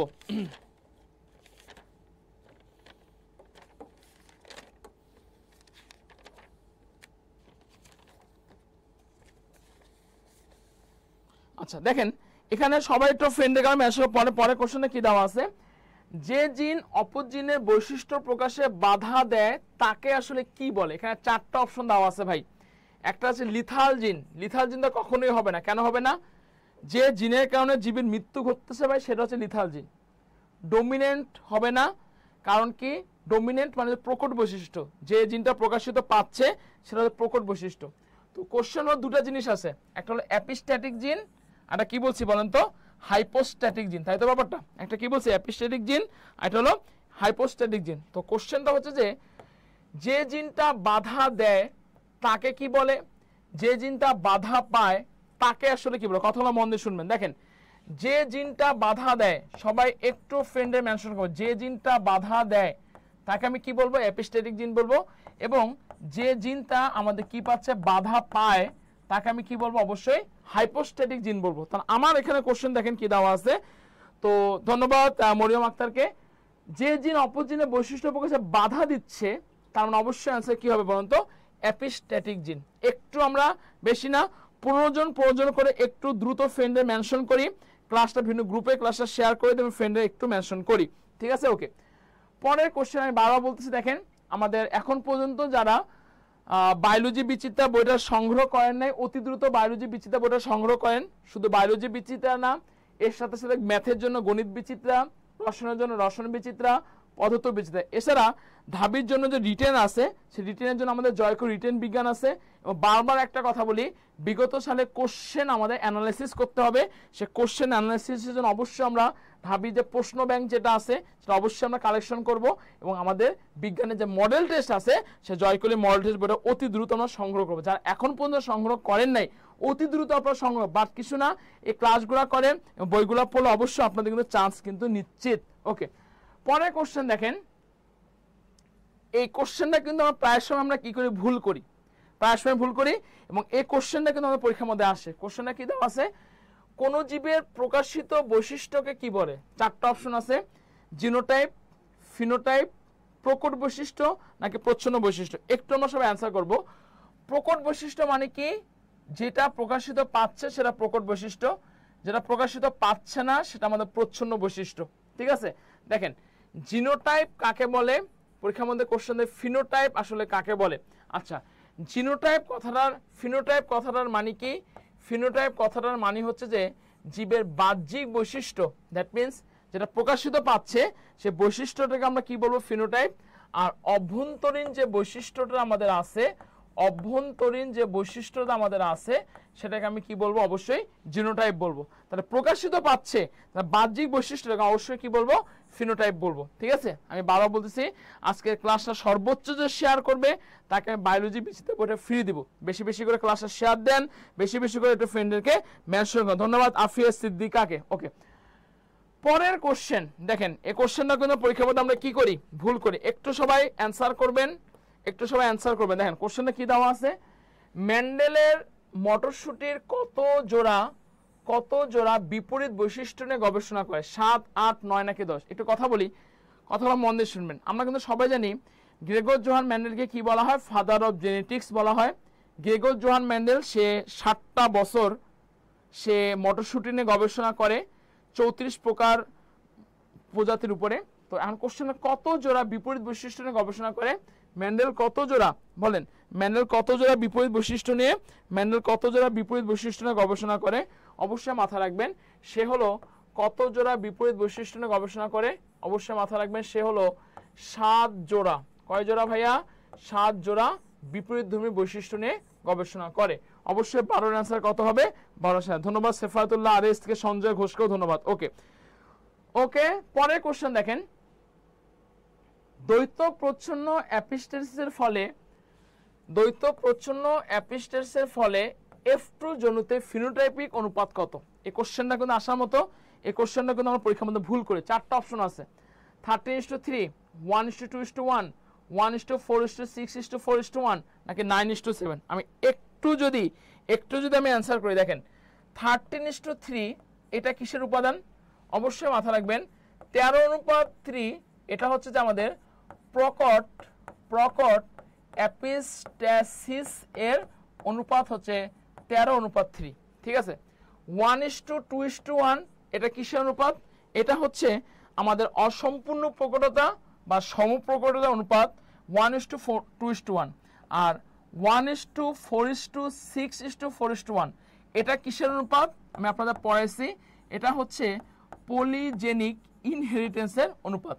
আর হচ্ছে 9:7 এটা কিসের উপাদান? অবশ্যই মাথা রাখবেন এটা হচ্ছে আমাদের দ্বৈত প্রচ্ছন্ন অ্যাপিস্ট্যাটিসের অনুপাত। তো আমার কোশ্চেন এখানে কি দেওয়া আছে, ধন্যবাদ শারমিনা আক্তার মিমকে ধন্যবাদ। তাহলে দ্বৈত প্রচ্ছন্ন অ্যাপিস্ট্যাটিস F2 জনিত কি হচ্ছে? অবশ্যই অ্যান্সার কি হবে বলেন তো? ডি। সবাই একটা অ্যান্সার করে, অ্যান্সার কি হবে? অবশ্যই অ্যান্সার হচ্ছে ডি। ধন্যবাদ নাজমুল সিকদারকে, ধন্যবাদ শারমিনা আক্তার মিমকে, ধন্যবাদ শেফায়েতুল্লাহ এসিসকে। তো বেশি না, আমরা যারা এখন পর্যন্ত ফ্রেন্ডে মেনশন করে না আমার সামনে, মানে এখনই 20 জন করে আমরা দ্রুত ফ্রেন্ডকে মেনশন করব। ধন্যবাদ আরিফ মাহমুদকে। ওকে, পরের কোশ্চেন দেখেন, খুবই গুরুত্বপূর্ণ কোশ্চেন। এই কোশ্চেনটা কিন্তু প্রায় সময় আমরা কি করে ভুল করি। কোশ্চেনে কি দেওয়া আছে, ইন্টারমিডিয়েট জিন দায়ী কোনটির জন্য? খুবই গুরুত্বপূর্ণ কোশ্চেন। ইন্টারমিডিয়েট জিনটা কিসের জন্য দায়ী? 4টা অপশন আমাদের দেওয়া আছে, সমপ্রকটতা, মাস্কুলার ডিস্ট্রফি, অ্যাপিস্ট্যাটিস নাকি অসম্পূর্ণ প্রকটতা। দেখেন মাস্কুলার ডিস্ট্রফি আসলে কিছুই না, মাস্কুলার ডিস্ট্রফি হলো এক ধরনের সেক্স লিঙ্কড ডিসঅর্ডার, নাম হচ্ছে মাস্কুলার ডিস্ট্রফি, যার কারণে মাসেলের সমস্যা হয় সেটাকে মাস্কুলার ডিস্ট্রফি বলবো। আচ্ছা, অ্যাপিস্ট্যাটিস নাকি অসম্পূর্ণ প্রকটতা? অ্যাপিস্ট্যাটিসের জন্য দায়ী না, এটা হচ্ছে ম্যানের দ্বিতীয় সূত্রে ব্যতিক্রম হচ্ছে অ্যাপিস্ট্যাটিস। অ্যাপিস্ট্যাটিস কিন্তু আবার কয় প্রকার? 2 প্রকার। ঠিক আছে, এটা প্রকট অ্যাপিস্ট্যাটিস, এটার নাম কি বলছি বলেন তো? দ্বৈত প্রচ্ছন্ন অ্যাপিস্ট্যাটিস। আচ্ছা, তো কোশ্চেন হচ্ছে অবশ্যই মাথা রাখবেন ইন্টারমিডিয়েট জিন যার জন্য দায়ী তার নাম হচ্ছে যে ইনকমপ্লিট, কি বলছি? Incomplete dominance. এই কথাটার মানে হচ্ছে অসম্পূর্ণ প্রকটতার জন্য যে জিনটা দায়ী সেটাকে আমরা কি বলবো? Incomplete dominance. অবশ্যই ইন্টারমিডিয়েট জিন দায়ী কোনটির জন্য? অবশ্যই অসম্পূর্ণ প্রকটতার জন্য। সবাই ক্লিয়ার কিনা একটু কথা বলবেন। তো বেশি না, আমরা সবাই একটু দ্রুত ফ্রেন্ডে মেনশন করবো, সবাই একটু দ্রুত ফ্রেন্ডে মেনশন করার চেষ্টা করবো। পরের কোশ্চেন দেখেন কি দেওয়া আছে, সবাই অ্যান্সার করি। লিথাল জিনের প্রভাবে কোনটি হয় না? দেখি কে সবার আগে অ্যান্সার করতে পারে, বলেন লিথাল জিনের প্রভাবে কোনটি হয় না? এখানে 4টা অপশন আছে, যেটা আমাদের জাহাঙ্গীরনগর ডি ইউনিটে 21-22 কোশ্চেনটা কিন্তু আমাদের আসছিল। একটু সবাই আমরা অ্যান্সার করবো। কোশ্চেনটা দেখেন কি দেওয়া আছে, লিথাল জিনের প্রভাবে কোনটি? 4টা অপশন দেওয়া আছে, অটিজম, হিমোফিলিয়া, থ্যালাসেমিয়া নাকি ড্রসোফিলা লুপ্তপ্রায়। অবশ্যই মাথা রাখবেন লিথাল জিনের কারণে কিন্তু এই 3টা রোগ হচ্ছে। ঠিক আছে, কিন্তু অটিজম কিন্তু আমাদের লিথাল জিনের কারণে হচ্ছে না। একটা জিনিস মাথায় রাখবেন, কখনো কখনো লিথাল জিনের কারণে কি হচ্ছে, লিথাল জিনের কারণে 50%-এর বেশি জীব মারা যায়, কখনো কখনো লিথাল জিনের কারণে কি হয় 50%-এর কম জীব হচ্ছে আমাদের মারা যায়। আর কোশ্চেনটা হচ্ছে যে যদি লিথাল জিনের কারণে 50%-এর বেশি জীব মারা যায় তাকে আমি কি বলবো, আর লিথাল জিনের কারণে 50% কম জীব মারা গেলে তাকে আমি কি বলবো? দেখি কি অ্যান্সার করতে পারেন, বলেন দেখি কি অ্যান্সার করতে পারেন। যদি 50%-এর বেশি জীব মারা যায়, যদি 50%-এর বেশি জীব মারা যায়, সে জিনটাকে আমি কি জিন বলবো? অবশ্যই সেই জিনটাকে সেমিলিথাল জিন বলবো। আর 50%-এর কম জীব মারা গেলে সেই জিনটাকে আমি কি বলবো? অবশ্যই সেই জিনটাকে আমি সাব ভাইটাল জিন বলবো। ঠিক আছে, অবশ্যই মাথায় রাখবেন সেমিলিথাল জিনের কারণে কি রোগ হচ্ছে, সেমিলিথাল জিনের কারণে আমাদের হিমোফিলিয়া হচ্ছে, আর কি হবে থ্যালাসেমিয়া হচ্ছে। আর সাব ভাইটাল জিনের কারণে কি হবে? ড্রসোফিলা মাসির লুপ্তপ্রায় ডানা সৃষ্টি হবে। কিন্তু এই তিনটা বাদে অটিজমটা কিন্তু আমাদের লিথাল জিনের জন্য হচ্ছে না। ঠিক আছে, ধন্যবাদ আরিফ মাহমুদকে, মোহাম্মদ নাজমুল সিকদারকে ধন্যবাদ, মরিয়ম আক্তারকে ধন্যবাদ। সবাই ক্লিয়ার কিনা 15 নম্বর কোশ্চেনটা? যারা ক্লাস করতেছেন সবাই একটু ক্লিয়ার লিখে দেন, এবং যারা এখন পর্যন্ত আমরা ফ্রেন্ডদেরকে মেনশন করি নাই অতি দ্রুত আমার সামনে 20 জন করে ফ্রেন্ডকে আমরা মেনশন করি এবং ক্লাসটা শেয়ার করবো। ওকে, পরের কোশ্চেন দেখেন, যে কথাটা কিন্তু আমি এর আগেও আমি আপনাকে বলছিলাম কথাটা, যে লিথাল জিনের কারণে 50%-এর জীব মারা যেতে পারে, সেই লিথাল জিনগুলোকে আমি কি বলবো? 4টা অপশন আছে, একটু সবাই কথা বলবেন। 4টা অপশন আছে, আমরা সবাই একটু কথা বলবো, সবাই একটু আমরা কথা বলবো। কি দাও আছে? যে লিথাল জিনের কারণে 50%-এর বেশি জীব মারা যায়, তাকে আমি কি বলবো? বলেন, যে লিথাল জিনের কারণে 50%-এর বেশি জীব মারা যায়, তাকে আমি কি বলবো? দেখেন এখানে কোশ্চেনে 50% জীব মারা যাচ্ছে। আমরা কিন্তু সবাই জানি লিথাল জিন কিন্তু দুই ধরনের হচ্ছে, একটা হচ্ছে যে সেমিলিথাল জিন, সেমিলিথাল জিন, এবং আরেকটা কি জিন বলছি বলেন তো? সাব ভাইটাল জিন। সেমিলিথাল জিন এবং আরেকটা কি জিন? সাব ভাইটাল জিন। ঠিক আছে, কোশ্চেনটা হচ্ছে যে আমাদের, ধন্যবাদ আরিফ মাহমুদকে, যে লিথাল জিনের কারণে 50%-এর বেশি জীব মারা যাচ্ছে, অবশ্যই সেই লিথাল জিনগুলোকে আমি কি বলবো? অবশ্যই হচ্ছে সাব ভাইটাল জিন, সেমিলিথাল না, কি বলবো? সাব ভাইটাল জিন বলবো। ধন্যবাদ শারমিন আক্তারকে, শেফায়েতুল যে সবাই একটু অ্যান্সার করবো। ঠিক আছে, ওকে। পরের কোশ্চেন দেখেন, মাসকুলার ডিস্ট্রফি কোন ধরনের রোগ? এই কোশ্চেনটা কিন্তু আমরা পরীক্ষার মধ্যে ভুল করি। এই কোশ্চেনটা জাহাঙ্গীরনগর ডি ইউনিটে 8-19 আসছিল এবং 15-16তে কোশ্চেন। 4টা অপশন দেওয়া আছে। আমাদের মাসকুলার ডিস্ট্রফি মানে হচ্ছে যে পেশিজনিত যে সমস্যা, সেটাকে আমরা মাসকুলার ডিস্ট্রফি বলি। 4টা রোগ আছে, কোষগত, জিনগত, হরমোনগত, নাকি কোনোটিই নয়? বলেন, মাসকুলার ডিস্ট্রফি এটা কোন ধরনের রোগ? সবাই একটু কথা বলে দেখেন। মাসকুলার ডিস্ট্রফি এটা তো অবশ্যই কোষগত রোগ না, অবশ্যই হরমোনগত রোগ না।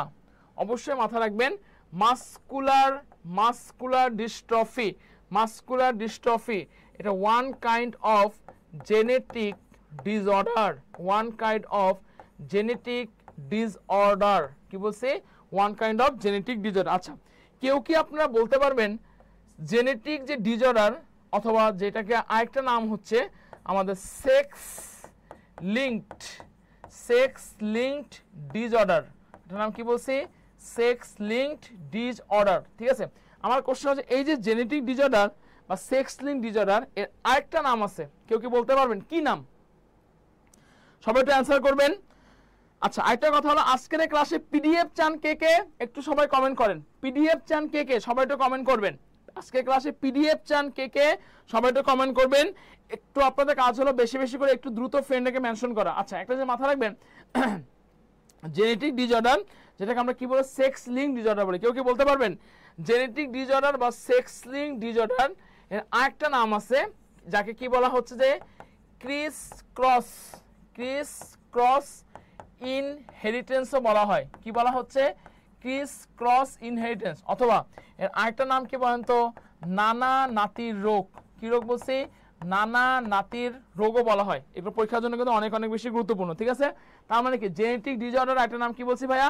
সেক্স লিঙ্ক ডিসঅর্ডার, অথবা একে আমরা কি বলবো? ক্রিস ক্রস ইনহেরিটেন্স অথবা নানা নাতির রোগ। প্রশ্ন আসতে পারে কেন ভাইয়া আপনি এটাকে নানা নাতির রোগ বলছেন? কারণ কি, আমরা একটা কথা কিন্তু সবসময় জানি, পুরুষেরা কখনো বাহক হয় না, কিন্তু মহিলারা সবসময় বাহক হয়।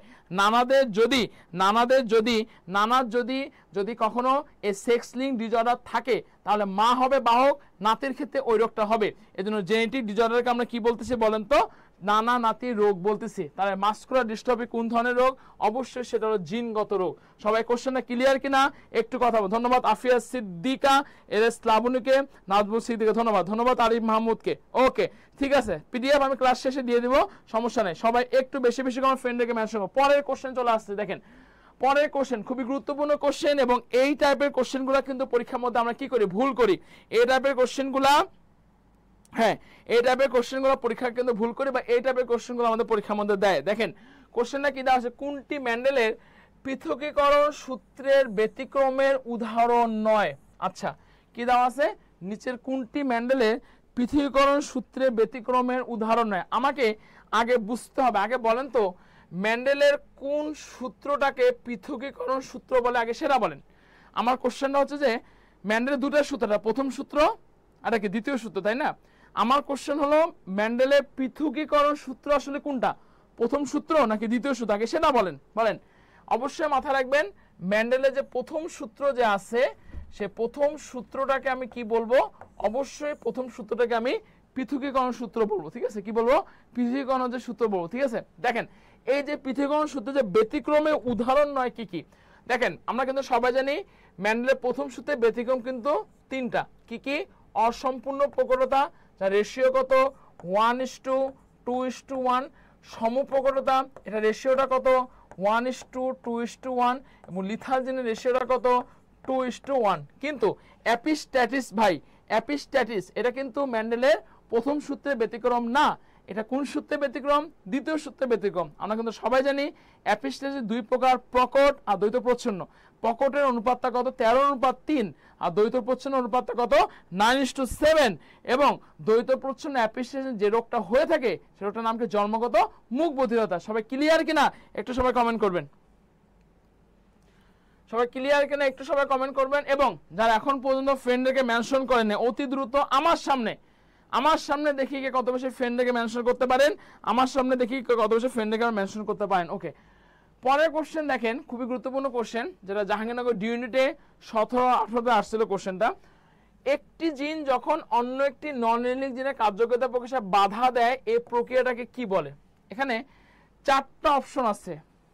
মানে একটি জিন যখন অন্য একটা নন এলিলিক জিনের কার্যকারিতা প্রকাশে বাধা দিচ্ছে, সে প্রক্রিয়াটাকে আসলে আমরা কি বলবো? 4টা অপশন দেওয়া আছে।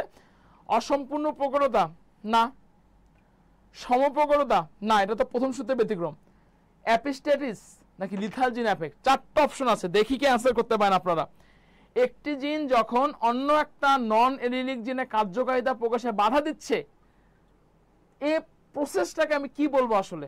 অসম্পূর্ণ প্রকটতা, সমপ্রকটতা, অ্যাপিস্ট্যাটিস নাকি লিথাল জিন এফেক্ট? সময় মাত্র 1 সেকেন্ড, আমি আপনাদের পড়াইছি আগে কোশ্চেন, সবাইটা অ্যান্সার করবেন। বলেন কাকে কি বলতেছে বলেন, অবশ্যই মাথা রাখবেন। ধন্যবাদ, সবার আগে আপনি অ্যান্সার করছেন আরিফ মাহমুদ, সবার আগে অ্যান্সার করছেন। হ্যাঁ, অবশ্যই সেটাকে আমি অ্যাপিস্ট্যাটিস বলবো। ধন্যবাদ যারা সঠিক অ্যান্সার করছেন, ধন্যবাদ সঞ্জয়। ওকে, পরের কোশ্চেন দেখেন, কোন জিনের প্রভাবে F2 জনুতে ফিনোটাইপিক অনুপাত 9:7 হয়? কোশ্চেনটাকে বুঝেন, কোন জিনের প্রভাবে আমাদের কি হচ্ছে? F2 জনুতে আমাদের ফিনোটাইপিক অনুপাতটা কি হচ্ছে? 9:7 হয়। 4টা অপশন দেওয়া আছে, কি আছে ভাই? ধন্যবাদ মরিয়ম আক্তারকে। পরিপূরক জিন, লিথাল জিন, সেক্স লিঙ্ক জিন নাকি বাধক জিন? কোন জিনের প্রভাবে? অবশ্যই মাথা রাখবেন পরিপূরক জিনের জন্য। কোন জিনের জন্য ভাই? পরিপূরক জিনের জন্য, পরিপূরক জিনের জন্য অনুপাতটা কি হবে? 9:7, যেটা রাজশাহীতে 24-25 আসছে। তো এখন পর্যন্ত যারা আমরা ফ্রেন্ডকে মেনশন করিনি, অতি দ্রুত আমার সামনে 15 থেকে 20 জনের মধ্যে ফ্রেন্ডকে মেনশন করেন, অতি দ্রুত আমার সামনে একটু ক্লাসটা টাইমলাইন আমরা শেয়ার দিব। ঠিক আছে, ওকে। পরের কোশ্চেন আমি বারবার বলতেছি, এখন পর্যন্ত যারা বায়োলজি বিচিত্রা, গণিত বিচিত্রা, রসায়ন বিচিত্রা বইটা সংগ্রহ করেন নাই, অতি দ্রুত বইটা সংগ্রহ করে নেন। ঠিক আছে, ওকে। পরের কোশ্চেন দেখেন, লিথাল জিনের কারণে কোন রোগ হয়? সবাই একটু কথা বলবো আমরা, যেটা আমাদের রাজশাহীতে 24-25 কোশ্চেনটা আসছে। সবাই অ্যান্সার করো, বলেন লিথার্জিনের কারণে কোন রোগ হচ্ছে? আমি সবার কাছ থেকে একটু অ্যান্সারটা জানতে চাচ্ছি। লিথার্জিনের কারণে কোন রোগ হয়? মানুষের লিথার্জিনের জন্য কোন রোগ হচ্ছে? একটু সবাই অ্যান্সার করবেন, বলেন লিথার্জিনের কারণে কোন রোগ হচ্ছে? আচ্ছা দেখেন, লিথার্জিনের কারণে থ্যালাসেমিয়া বন্যা, থ্যালাসেমিয়া হচ্ছে বন্যা, এটা অ্যান্সার না। বন্যান্ধ তো রাতকানা না, এটা আমাদের সেক্স ডিসঅর্ডারের জন্য হচ্ছে। রাতকানা ও হিমোফিলিয়া না, অবশ্যই মাথা রাখবেন। লিথার্জিনের কারণে, লিথার্জিনের কারণে একটু সবাই অ্যান্সার করি। লিথার্জিনের কারণে যে রোগগুলো হবে, সে প্রথম রোগটার নাম কি বলছে বলতো? থ্যালাসেমিয়া। কি বলছি? থ্যালাসেমিয়া। আরেকটা রোগের নাম কি বলছি বলেন তো? হিমোফিলিয়া। হিমোফিলিয়া। এগুলো প্রত্যেকটা রোগ হচ্ছে লিথার্জিনের কারণে হচ্ছে। থ্যালাসেমিয়া, তারপর কি বলছে বলেন তো? হিমোফিলিয়া। আরো কটা রোগের নাম আছে, যেমন দেখেন যে সিস্টিক ফাইব্রোসিস। কি বললাম? একটা রোগের নাম কি বলছি? সিস্টিক। সবাই একটু অ্যান্সার করবো আমরা। Cystic fibrosis. একটু যারা এখন পর্যন্ত আমরা ফ্রেন্ডের মেনশন করি নাই, অতি দ্রুত আমরা ফ্রেন্ডে মেনশন করি, সবাই দ্রুত আমরা ফ্রেন্ডে মেনশন করি। দেখেন থ্যালাসেমিয়া, হিমোফিলিয়া প্রত্যেকটা হচ্ছে লিথার্জিনে হচ্ছে। কেউ কি বলতে পারবেন নিচের কোন রোগটাকে, বলেন দেখি, নিচে কোন রোগটাকে ভূমধ্য সাগরীয় রোগ বলা হয়? সবাই একটু অ্যান্সার করবেন যারা এখন পর্যন্ত ফ্রেন্ডে মেনশন করি নাই। আরিফ মাহমুদ একটু দ্রুত, এলএস লাবনী, নাজমুল সিদা, সবাই একটু দ্রুত আমরা ফ্রেন্ডটাকে মেনশন করি। কোশ্চেনে কি দেওয়া আছে? নিচে কোন রোগটিকে ভূমধ্য সাগরীয় রোগ বলা হয়? অবশ্যই অবশ্যই আপনাদের মাথায় রাখতে হবে কোন রোগটাকে ভূমধ্য, কোন রোগটাকে ভূমধ্য সাগরীয় রোগ বলে। বলেন তো কোন রোগটাকে ভূমধ্য সাগরীয় রোগ বলবো? অবশ্যই মাথায় রাখবেন থ্যালাসেমিয়াকে আমি ভূমধ্য সাগরীয় রোগ বলবো। এই কোশ্চেন রাজশাহীতে কোথায় আসছিল? 2023-24 কোশ্চেন আমাদের আসছিল। তো ভূমধ্য সাগরীয় রোগ কোনটা? সবাই একটা কথা বলবো, বলেন ভূমধ্য সাগরীয় রোগ কোনটা? অবশ্যই হচ্ছে থ্যালাসেমিয়াটা হচ্ছে কি রোগ ভাইয়া? ভূমধ্য সাগরীয় রোগ। সবাই একটু আমরা কথা বলবো, ঠিক আছে? আচ্ছা পরের কোশ্চেন দেখেন, যারা এখন পর্যন্ত আমরা ফ্রেন্ডে মেনশন করি নাই, দেখি আমার সামনে দ্রুত আমরা ফ্রেন্ডকে একটু মেনশন করব। আজকে যে যত বেশি ফ্রেন্ডকে মেনশন করতে পারবেন, যত বেশি ক্লাসে শেয়ার দিতে পারবেন, তাকে কিন্তু আমি বায়োলজি বিচিতা বোর্ডে ফ্রি দেবো। অলরেডি আমি বুঝতে পারতেছি কে কত বেশি শেয়ার করতেছে। ধন্যবাদ আরিফ মাহমুদকে। একটু আমরা সবাই বেশি বেশি করে আমরা ক্লাসটা শেয়ার দিব, বেশি বেশি করে ফ্রেন্ডে মেনশন করবো। দেখেন পরের কোশ্চেন কি দেওয়া আছে? হোমোলোগাস ক্রোমোজোমের একই লোকাসে দুটি জিনের একত্রে থাকাকে কি বলে? সবাই একটু কথা বলবো আমরা, সবাই একটু আমরা কথা বলবো। কি দেওয়া আছে? সবাই একটু আমরা কথা বলবো, বলেন হোমোলোগাস ক্রোমোজোমের একই লোকাসে দুটি জিনের। দেখেন হোমোলোগাস ক্রোমোজোমের একই লোকাস, আমি একটু যদি আপনাদের সঙ্গে কথা যদি বলি, আমরা কিন্তু সবাই জানি এটা কি বলেন তো? এটা একটা কি? এটা কি? এটা ক্রোমোজোম, তাই না? ক্রোমোজোমে কি হচ্ছে যে এক একটা ক্রোমোজোমে এক একটা অংশ নির্দিষ্ট বৈশিষ্ট্য ধারণ করে। ক্রোমোজোমে যে নির্দিষ্ট অংশ নির্দিষ্ট বৈশিষ্ট্য ধারণ করতেছে তাকে আমরা কি বলতেছি বলেন তো? অবশ্যই সেটাকে আমরা ফ্যাক্টর বলবো। ফ্যাক্টরের যে অবস্থান, সেই ফ্যাক্টরের অবস্থানকে আমরা কি বলতেছি? লোকাস বলতেছি। ফ্যাক্টর অবস্থানকে আমরা কি বলতেছি? লোকাস বলতেছি। দেখেন তো এখন আমরা কিন্তু জানি যে ক্রোমোজোমগুলো সবসময় জোড়া বেঁধে থাকে, এবং জোড়া বেঁধে থাকার অবস্থাটাকে আমি কি বলতেছি? হোমোলোগাস বা সমসমস্ত ক্রোমোজোম বলতেছি। এই হোমোলোগাস ক্রোমোজোমের একই লোকাসে অবস্থিত দুটো ফ্যাক্টরের মধ্যে যে সম্পর্ক, সেই সম্পর্কটাকে আমি কি বলতেছি? অবশ্যই সেই সম্পর্কটাকে আমি এলিল বলতেছি। হোমোলোগাস ক্রোমোজোমে একই লোকাসে দুটি জিনে একত্রে থাকাকে কি বলবো? অবশ্যই সে একত্রে থাকে আমরা কি বলতেছি? এলিল বলতেছি। অবশ্যই সবার আগে আনসার করেছেন আনোয়ার হোসেন, নাজমুল সিকদার, এস এম শেখ। ওকে, তো যারা এখন পর্যন্ত আমরা ফ্রেন্ডে মেনশন করে অতি দ্রুত আমরা ফ্রেন্ডদেরকে মেনশন করব, অতি দ্রুত আমরা টাইমলাইন ক্লাসে শেয়ার দেব। দেখেন পরের কোশ্চেন, কোন জিনের কারণে মোরগ মুরগির পালক সাদা বর্ণের হয়? এটা সবারই পারা উচিত। বলেন, এখানে চারটা অপশন দেওয়া আছে, সেমিলিথাল জিন, অ্যাপিস্ট্যাটিক জিন, হাইপোস্ট্যাটিক জিন নাকি নন এলিলিক জিন। বলেন 23 নম্বর কোশ্চেনটা কি হবে? সবাই কথা বলেন। কোন জিনের কারণে মোরগ মুরগি পালক সাদা বর্ণের হচ্ছে? সেমিলিথাল জিনের কারণে এই জিনিসটা কখনোই আমাদের হবে না, হাইপোস্ট্যাটিকের জন্য কখনো হবে না, নন এলিলিক জিনের জন্য কখনো হবে না। একটা জিনিস আজীবন ভর্তি পরীক্ষা আগ পর্যন্ত মাথায় রাখবেন, মোরগ মুরগি সাদা বর্ণের জন্য দায়ী যেটা, মোরগ মুরগি সাদা বর্ণের জন্য দায়ী কোনটা? অবশ্যই সেটা কি হচ্ছে বলেন তো? অ্যাপিস্ট্যাটিক জিন। দায়ী কোনটা? অবশ্যই কি হবে বলেন তো? অ্যাপিস্ট্যাটিক জিন। তাহলে 23 এর আনসার কত হচ্ছে? সবাই একটা কথা বলি, 23 এর আনসার বি। দেখি কে সবার আগে আনসার করেছেন। হ্যাঁ, সবার আগে আনসার করেছে মরিয়ম আক্তার, এস এম শেখ, তারপর শারমিন আক্তার, ধন্যবাদ আরিফ মাহমুদকে। ওকে, পরের কোশ্চেন আমি চলে আসতেছি। দেখেন 24 নম্বর কোশ্চেন, যখন একটি জিন অন্য একটি নন এলিলিক জিনের কার্যকারিতা প্রকাশে বাধা দেয় সেই প্রক্রিয়াটাকে আমরা কি বলবো? বুঝতে পারতেছি এটা অ্যান্সারটা কি হবে? দেখি কি অ্যান্সার করতে পারি। মিউটেন্ট জিন না, লিথাল জিন কখনোই না, ডিস্ট্রফিন জিন কখনোই না। তাহলে যে জিন অন্য একটি নন এলিলিক জিনের কার্যকারিতা প্রকাশে বাধা দিচ্ছে সে ঘটনাটাকে আমরা কি বলবো? অবশ্যই সেই ঘটনাটাকে আমরা অ্যাপিস্ট্যাটিস বলবো। এবং অ্যাপিস্ট্যাটিস দুই প্রকার, একটা প্রকট, একটা দ্বৈত প্রচ্ছন্ন। প্রকটের অনুপাতটা কত? সবাই একটা কথা বলি, 13:3। দ্বৈত প্রচ্ছন্ন অ্যাপিস্ট্যাটিস অনুপাতটা কত? 9:7। মানুষের জন্মগত মুখ বধিরতা কিসের জন্য হচ্ছে? দ্বৈত প্রচ্ছন্ন অ্যাপিস্ট্যাটিসের জন্য হচ্ছে। মুখ বধির ছেলে এবং মুখ বধির মেয়ের ভিতরে বিয়ে দিলে F1 এর ক্ষেত্রে সবগুলো সন্তান কি হবে? স্বাভাবিক হবে। আর F2 এর ক্ষেত্রে 9 জন হচ্ছে স্বাভাবিক, আর 7 জন কি হচ্ছে বলেন তো? মুখ বধির হচ্ছে। এই ধরনের কোশ্চেন ইনফর্ম পরীক্ষাতে অনেক বেশি গুরুত্বপূর্ণ। পরের কোশ্চেন দেখি, কোন জীবের দুটি ভিন্নধর্মী এলিল থাকলে তাকে আমরা কি বলবো? সবাই একটা কথা বলবো। কোন কি দেওয়া আছে? কোন জীবের দুটি ভিন্নধর্মী এলিল থাকলে তাকে আমরা কি বলবো? রাজশাহীতে F2 তে 17-18তে আসছিল, জাহাঙ্গীরনগর ডিউতে 15-16তে আসছিল। যদি ভিন্নধর্মী এলিল থাকে, হোমোজাইগাস তো হোমোজাইগাসটা কখনোই বলবো, হোমো মানে একই। মাল্টিপল এলিল সেও কখনো বলবো না। অবশ্যই মাথা রাখবো, দুটি ভিন্নধর্মী যদি এলিল থাকে, যদি ভিন্নধর্মী এলিল থাকে অবশ্যই তাকে আমি কি বলবো? অবশ্যই তাকে আমি হেটারোজাইগাস বলবো। কি বলবো? হেটারোজাইগাস বলবো। ঠিক আছে? ভিন্নধর্মী এলিল থাকলে সে ঘটনাকে আমরা কি বলতেছি? অবশ্যই সে ঘটনাটা কি হবে ভাইয়া? হেটারোজাইগাস হবে। ঠিক আছে? ওকে, 25-এর অ্যান্সার হচ্ছে বি। 25-এর অ্যান্সার কত ভাইয়া? বি। ওকে, পরের কোশ্চেন আমরা অ্যান্সার করব, তিনটি জিন একই হোমোলোগাস ক্রোমোজোমে অবস্থান করলে জিন তাকে কি বলে? এই কোশ্চেনের অ্যান্সারটা সবারই পারা উচিত। আমরা সবাই একটু অ্যান্সার করব, দেখি কে অ্যান্সার করতে পারেন। তিনটি জিন একই হোমোলোগাস ক্রোমোজোমে অবস্থান করলে জিন তাকে কি বলে? যারা এখন পর্যন্ত আমরা সঠিক অ্যান্সার করি নাই সবাই একটু সঠিক অ্যান্সার দিব। যারা এখন পর্যন্ত ফ্রেন্ডকে ইনভাইট করি নাই, কমেন্ট মেসেজ করি নাই, সবাই একটু আমার ফ্রেন্ডকে মেনশন দিব। তিনটি জিন একই হোমোলোগাস ক্রোমোজোমে অবস্থান করলে তাকে বেসিক্যালি কি বলা হচ্ছে? অ্যাপিস্ট্যাটিক না, এলিল না, লিঙ্কড না। তাহলে কি? তিনটি জিন যদি একই হোমোলোগাস ক্রোমোজোমে অবস্থান করে অবশ্যই সেটাকে আমরা কি বলবো? সবাই একটা কথা, অবশ্যই সেটাকে আমরা মাল্টিপল হচ্ছে এলিল বলবো। কি বলবো ভাই? সেটাকে আমরা মাল্টিপল এলিল বলবো। ঠিক আছে? কি বলবো? মাল্টিপল এলিল বলবো। ঠিক আছে? ওকে, এই যে এতক্ষণ যে 26টা কোশ্চেন আপনাদের সামনে আলোচনা করলাম এই চ্যাপ্টার নিয়ে, কারো কোনো কোশ্চেন আসছে কিনা একটু কথা বলবেন। তো যারা এখন পর্যন্ত আমরা ফ্রেন্ডদেরকে মেনশন করি নাই, অতি দ্রুত আমরা ফ্রেন্ডদেরকে মেনশন করব। দেখি শেষ মুহূর্তে আমরা অতি দ্রুত ফ্রেন্ডদেরকে হ্যাঁ জয় করে তো অবশ্যই এক্সাম হবে, অবশ্যই এক্সাম হবে। ঠিক আছে? ওকে, তো সবাই ক্লিয়ার কিনা? যদি ক্লিয়ার হয় সবাই একটু একবারে কমেন্টে ক্লিয়ার লিখে দেই। এবং যারা এখন পর্যন্ত আসলে আমরা ফ্রেন্ডদেরকে এখনো মেনশন করা আমাদের সুযোগ হয় নাই, অতি দ্রুত আমরা ফ্রেন্ডদেরকে মেনশনও করি।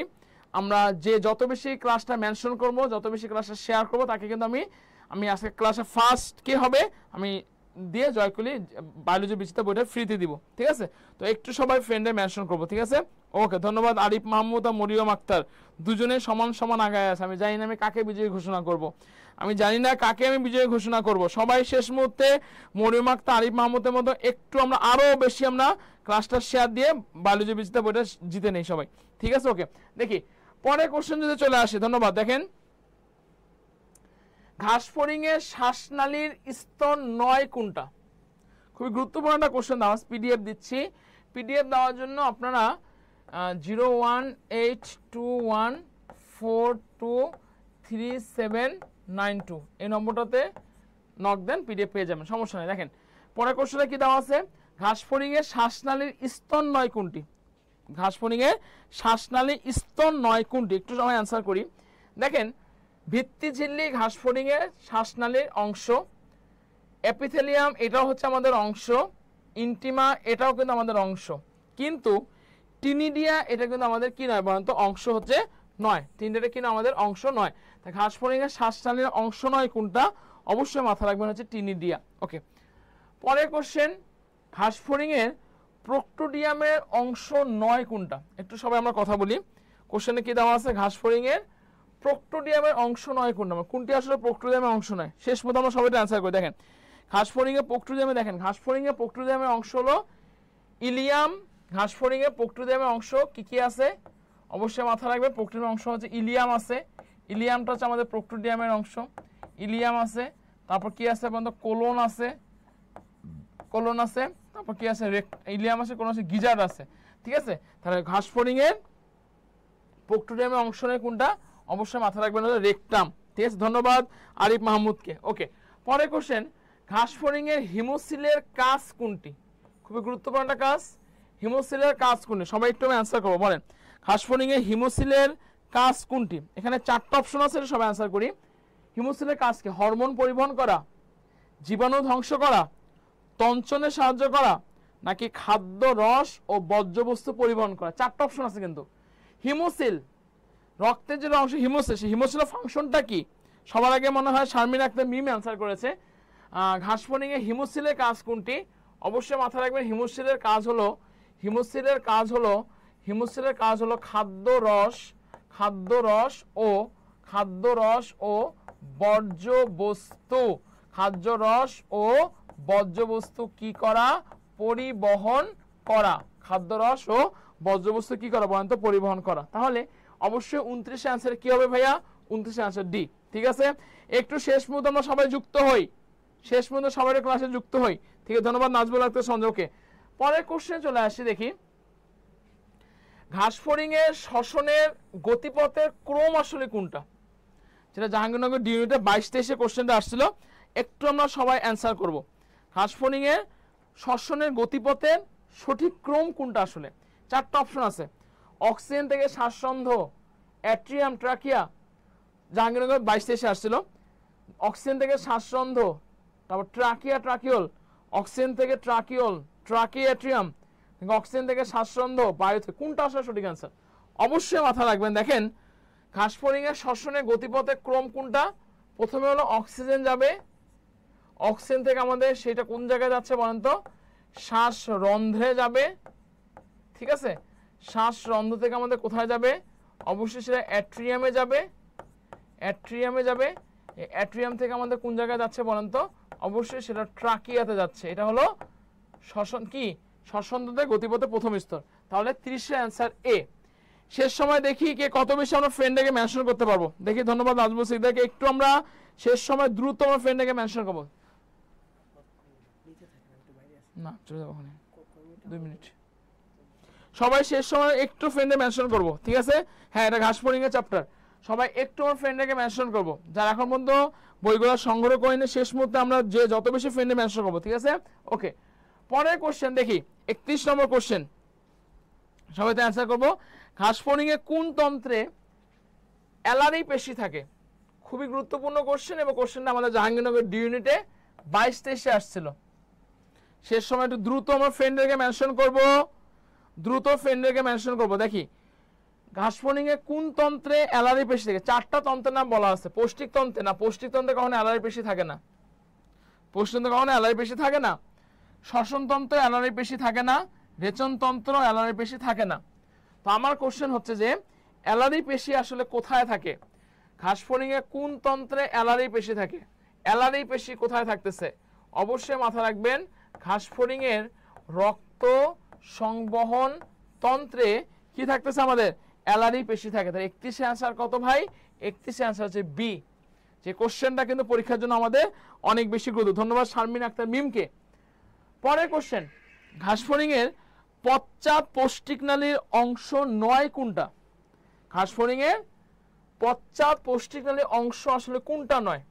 4টা অপশন আছে, ইলিয়াম, পায়ুসূত্র, রেকটাম, তিনটাই কিন্তু পশ্চাৎ পৌষ্টিকনালীর অংশ।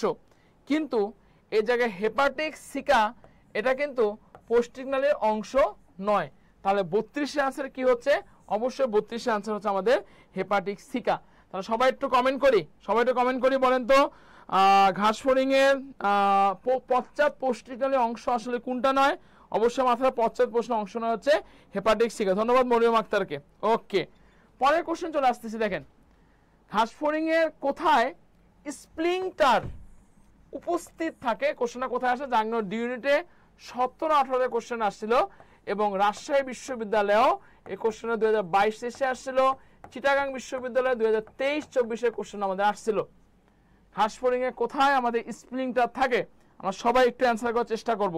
চারটা অপশন আছে, স্টোমোডিয়ামে থাকতেছে স্প্লিন্টার, নাকি মেসেন্টারে থাকে, নাকি প্রোক্টোডিয়ামে থাকতেছে, নাকি হচ্ছে আমাদের রেক্টামে থাকতেছে। অবশ্যই মাথা রাখবেন এই যে আমাদের স্প্লিন্টার, এই যে আমাদের স্প্লিন্টার, সেই স্প্লিন্টার আমাদের কোন জায়গায় থাকবে? স্প্লিন্টার হচ্ছে আমাদের মেসেন্টেরনে থাকবে। স্প্লিন্টার আমাদের কোন জায়গায় থাকতেছে বলেন তো? অবশ্যই আমাদের মেসেন্টেরনে থাকবে। তাহলে 33 এর অ্যানসার কত হচ্ছে ভাইয়া? 33 এর অ্যানসার হচ্ছে আমাদের বি। ঠিক আছে, একটাও তো কিন্তু আমাদের থাকতেছে না। ঠিক আছে, ওকে।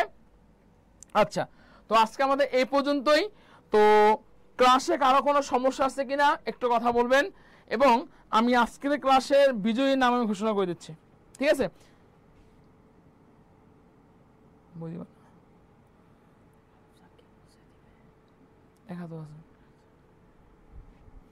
আচ্ছা ঠিক আছে। যে বই জিতবে, সমস্যা নেই, আমি কিছু নামটা বলে দিচ্ছি, কিছু পর আপনাদের সাথে যোগাযোগ করা হবে, সমস্যা নেই। ঠিক আছে, ওকে। কারো কোনো কোশ্চেন আছে কিনা আমরা কথা জিজ্ঞাসা করবো। আজকে দুটো চ্যাপ্টার পড়া হচ্ছে, জিনতত্ত্ব, বিবর্তন এবং ঘাসফড়িং। কারো কোনো কোশ্চেন আছে কিনা দুটো চ্যাপ্টার একটু কথা বলবো। এতটুকু বলবো ভাই, যা পড়াইছি, যতটুকু পড়াইছি, এখান থেকে ইনশাল্লাহ প্রশ্ন প্যাটার্ন আমাদের জাবিতে কোশ্চেন কমন পড়বে। জাস্ট এতটুকু নিশ্চিত রাখেন, এতটুকু আস্থা রাখেন আমার উপরে। ঠিক আছে, তো কারো কোনো কোশ্চেন আছে কিনা একটু কথা বলবেন। এবং প্রতিনিয়ত কিন্তু আমাদের ফ্রি ক্লাসগুলো হচ্ছে, যেটা মিশন ডিউ ইউনিটে অলরেডি সে আমাদের রসায়ন ক্লাস, পদার্থ ক্লাস, গণিত ক্লাস এবং বায়োলজি। আমি আপনাদের পাপ্পু আশরাফি ভাইয়া আছি, প্রতিনিয়ত গত বছরও ছিলাম, ইনশাল্লাহ এবারও আছি। তো কারো কোনো কোশ্চেন আছে কিনা একটু কথা বলবো। ঠিক আছে, ওকে। আচ্ছা ঠিক আছে, তো আজকে এই পর্যন্ত থাকবেন। জাস্ট এতটুকু বলবো, পরিশ্রম পরিশ্রম এবং পরিশ্রম, পরিশ্রমের কোনো বিকল্প নাই। পরিশ্রম করবেন এবং সঠিক গাইডলাইন অনুসারে পড়বেন, অবশ্যই আপনাদের জন্য একটা সিট নিশ্চিত হবে। এবং জয়কুল আপনাদের সাথে আছে, দেখা হবে, আপনাদের দেখা হবে বিজয়। আসসালামু আলাইকুম।